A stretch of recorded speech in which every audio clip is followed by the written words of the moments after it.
deal with airplane peanuts.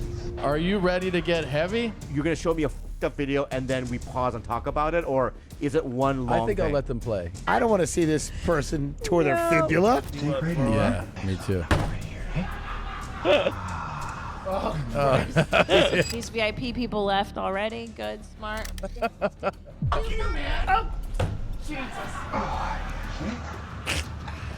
Isn't that beautiful? Look. Just look. What's in your head? Who knows, right? It's all I know. just bodies exploding in cars and whatever you people watch. It's some real sickness here. To be quite, I mean, it's real Yeah. sickness Yeah. that goes on here. I mean, know. it's insane, right? That was a perfect heavy segment description. The infamous heavy segment is without a doubt the most disturbing, horrifying, and rare shtick in the history of podcasting. If you've never heard of the heavy segment, that's probably because it's banned from YouTube and only takes place on rare occasions behind the safety wall of YMH live events. No! No! Here's the thing about this show. Not everybody could do this. Not everybody could host this like this. Right. Yeah. It takes a very specific kind of sensibility. It sure does. Yeah. YMH was the first podcast to take advantage of the rules or lack thereof when it comes to putting on private live stream shows that have since inspired so many other comics to do the same. But after a 2-year hiatus, the kings of live streaming are returning this Friday night for the long-awaited 10th installment. And we sat down with Tom Segura himself to find out the real story behind comedy's grossest tradition. Has there ever been an idea pitched out of all 10 YMH lives that was either too far or too unrealistic for you guys to pull off? I mean, too far is kind of the nature of the show. There's definitely been clips that I've been shown where I'm like, I mean, those clips take it out of me too, but Yeah. sometimes you're just like, I wouldn't say a clip was too far. You just go like, I don't want to see a guy die. Yeah. That makes Like sense. that. Yeah. Even though there's been a few deaths, there's a certain weird formula to what makes a dark clip fun. Yeah. And part of it is the person staying alive. Yeah, I couldn't agree more. Yeah. Yeah. I like when they're alive. Yeah. So we're talking about the heavy segment, the uncensored heavy segment right now.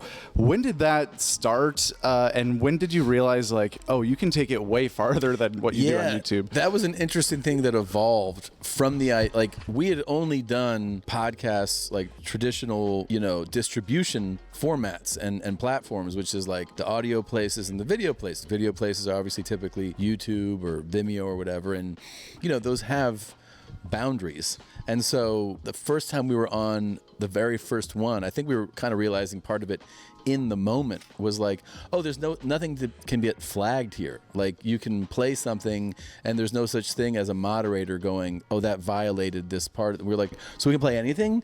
And then that kind of got us into the idea of like, oh yeah, you can just show whatever. Whatever. Yeah, whatever. And whatever is a real deep well. Right. It is my favorite thing is not actually watching those clips.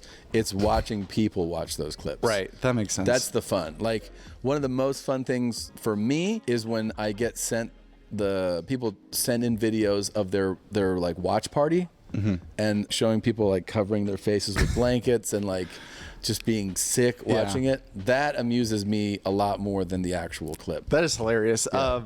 Well, the person you're going to be watch the clips this time will be Dan Soder. Yes. Who honestly seemed unfazed with the last time he was on the regular podcast by the horrible or hilarious, but the uncensored heavy segment is a lot different. How do you expect him to handle this? Dude, no one's ready. There's no such thing as being ready. Like he is totally ready for, the clips that he probably sees that friends send, Instagram reels and TikTok videos that that's a whole other level. So he's going to be like, this is not that bad. Yeah. And he's right until he's wrong. Like it's going to get bad. Yeah. And he will not be okay. I promise. That is a Tom Segura promise. Dan Soder will not be okay. Fine. I should backtrack a little bit here and clarify that if you've never tuned into a YMH Live, it's not all heavy segment gore, and it's also nothing like their normal podcast. Leading up to the Pain Olympics, there's 2 hours of different segments, some featuring special guests like Joe Rogan, Tim Dillon, or Bobby Lee. There's also a ton of direct interaction with fans throughout the entire stream, with Tom and Christina watching fans' reactions and reading their funniest replies. But the really cool stuff that most people will never see is the fully produced, pre-recorded sketches and short films that are Friday Beers or Gillian Keeves-esque quality when it comes to production and editing, but only ever get seen during these live shows. And the last few have even included real-life interviews with the infamous cool guys of YMH. You've interviewed some of these cool guys from the YMH for these live segments. Yeah. Has there ever been a moment where you're actually with these creatures in person that you're a little scared? Let's see, a little scared. Well, you know, you have anxiety. Like I had definite anxiety when I went to visit Unc Shine in Louisiana, because we were also in we were not in the best neighborhood. Yeah. We were walking around. We have like cameras and stuff, and you're just kind of like out there, and you're like, oh, you know, and you're going into places, and you're like, hey, maybe we should go somewhere else right now, because you also don't know how the person's going to receive you. Right. So that's part of your anxiety. Like RPC, the famous Robert Paul Champagne. People had gone to his place. He came to meet me in New York, and my thing was like, how is he going to react to me? He couldn't have been more pleasant and That's good. gracious and nice. Yeah, so for this upcoming 10th one, you know, one of our most celebrated guys ever was Tony John. Call your Ubers, and I just got a DUI, baby. The sexiest Italian guy, formerly of Utah, now of upstate New York. And we did a whole, basically, fully produced a show for him, which is going to be on YMH Live. Oh, wow. And so, again, it was one of those things where I'm like, how's he going to respond? Yeah. But he could not have been nicer. He couldn't have been more fun to do it with. We did a special one with Will Blenderfeld, the double soul shaman who drinks his urine. Of course. And it does things that are not gay but involve nude men. Obviously, yeah. And then we got Charo to do a deep dive into joining OnlyFans. That's great. And then we also shot one of those, like you're saying, some things are like kind of like show specific, but then one was a short film that I wanted to make, and it has nothing really podcast related, but it's a crazy short film. Oh, that's cool. Yeah. It's a good cliffhanger. Yeah. Because watching you go to like RPC's like apartment, you're like the Andrew Callahan of like weird guys where you're like, I'm kind of scared that you're there. To be fair, I did not. I sent someone there. That's how scared I was to go there. That makes sense. I sent Josh Potter there. Yeah. I sent Dr. Drew there. And I was like, no, you go. So you do like some sketches occasionally for like promotion. You had some old ones on your YouTube channel, like The Plumber. Yeah. Those ones. Do you come up with these ideas over time for a YMH Live like you would your stand-up, like jotting down different ideas? Or is it more like when you see you have a live event coming up, let's get in the writer's room? And It's a combination of the two. So some of them are things that you've been kind of, you know, noodling with for a while, and then you go, oh, here's an opportunity to produce it and actually make it. And then some of them are, like, I think for the YMH Lives, you also try to like do something that is in the current environment of like the show, what's going on. So you want to, if you're a topic or like a person who you've been talking about, you go, oh, they're relevant to us now. Yeah. Let's make something with them. Every podcast has some sort of live event nowadays, but the reason YMH Studios has always been the best at it comes down to a few simple factors. Besides being the people that started the live streamed pay-per-view pods in general, one really important thing that other shows did not copy from the YMH blueprint is keeping the stream sacred to the viewers who actually paid to watch the live stream by never releasing any of the footage on YouTube after the fact, so the viewers actually get the exclusivity they paid for. These live shows also just feel more genuine coming from YMH because they're not on any sort of set schedule. An event like this hasn't happened in over 2 years, so it's not like the next one's gonna feel forced or rushed for time or have any half-baked ideas. Instead, Tom Segura and friends have had the luxury of bringing back the live shows when they feel most inspired to do a good job, which usually leads to a better end product. This came about because of the pandemic. When the pandemic hit, as you probably recall, touring as a thing just stopped. So we were like, okay, what can we do where there's an element of, you know, buying a ticket to see something, but you have to stream it, and then how can you add value to like, you can't just be like, it's a podcast Right. like you would see any other Wednesday. So that's where we started to try to come up with elements that were heightened versions of a regular podcast that we thought would add value to the show. So that's when we had musical guests, and we were like, oh, we can show things you can't show. And then it was like, oh, we should produce like original content in those episodes too. This truly is a labor of love. We do this, and we haven't done one in a while, and the only reason we're doing it is because we just miss doing it. It's just fun to do. It's fun to put on a special event. I love doing the original shorts. I like having a place to show them. I feel like it's just like a very fun, interactive thing that we get to do. So being able to do that, like having my mom Charo do one that she has no idea what's happening in this thing, and all I can say is that if she did understand, she'd be super pissed. She'd be super pissed. So it's I love being able to do that.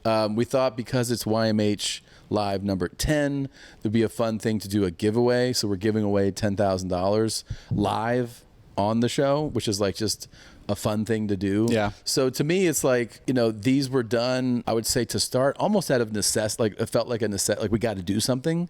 And then it became just fun to do. And now I miss doing it. So that's the only reason we're doing it. It's That's just because very cool. it's very fun. Yeah. Well, you've done it twice in actual venues with your fans there in attendance in the audience. Do you think that you'll ever do another YMH Live in person?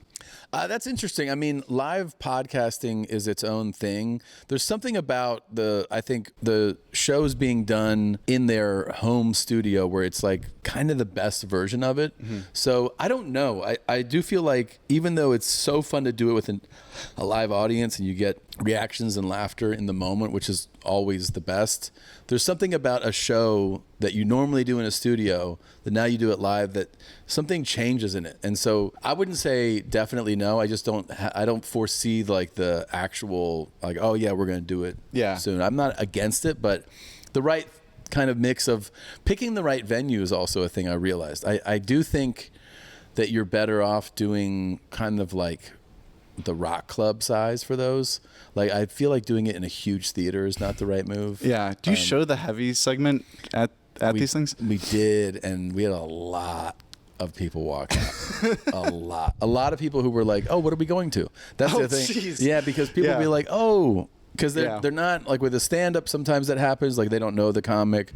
But then at least they know like, oh, this is a stand-up comedy performance. But I think on those things, people go, this is neat. This is an interactive live show. And then they see somebody anally prolapsing on a screen and they're like, what the fuck are we doing here? And they leave. I had people, a friend of mine told me, they're like, yeah, I had friends go to your YMH Live and I told them, oh, I know him. And they told this friend to be like, that was the worst experience of my life. That is so funny. Imagine that on like a first date. I just took my friends who were in town to see Brian Holtzman, the 10 p.m. show. Oh, yeah. And there was someone who got kicked out before he got on stage. Oh, really? And I think Tony was on stage and just said, remember that those people were going to be here for what you're about to see. Yeah. And then your thing is like, times 10 that. That is so funny. Brian Holtzman is the stand-up version of the heavy segment. Yeah. Tune in to YMH Live 10 this Friday at your own risk to see some uncensored heavy segment glory. But even if that's not your thing, thank you so much for watching this video and watching all of these videos to make Joke World into a platform worthy enough of doing these interviews. It was a super cool experience and I can't thank you guys enough. I truly appreciate every single person who has pressed subscribe along the way. Oh, wait, one last thing. How's the hit and run situation going? This fucking bitch. So, I mean, no, it's look, we found the person. Let's go. Yeah, I mean, we found them in 3 minutes, and then I don't know, insurance is handling it. All right, like, I mean, I don't know. The way it works is that when somebody does that, your insurance then hits up their insurance and goes, what's up? Yeah. And then it just we're at the place now where we're just waiting. Like the drama is still, the suspense is still there. We have to see what they say back. And then if they go like, we're not doing this, I mean, then you have options, not like I'm going to Yeah. All right. Yeah. Let it go. I'm not gonna let it go. Yeah. That's awesome. Tom, Yeah. thank you so much Yeah. for your time today. Any last things you want the Joke World subscribers to know about the live show? Anything else in the world? Please check out the live show. It'll be a fun way to spend some time with us. I guarantee you'll have a few laughs. You'll enjoy yourself. There's some ridiculous stuff. There's some special surprises. There's some special treats. And if you don't even have to buy a ticket, you can actually just sign up to win the 10,000 without buying a ticket if you want to try to win 10 grand. And then there's also, please check out my Netflix series when it comes out very soon.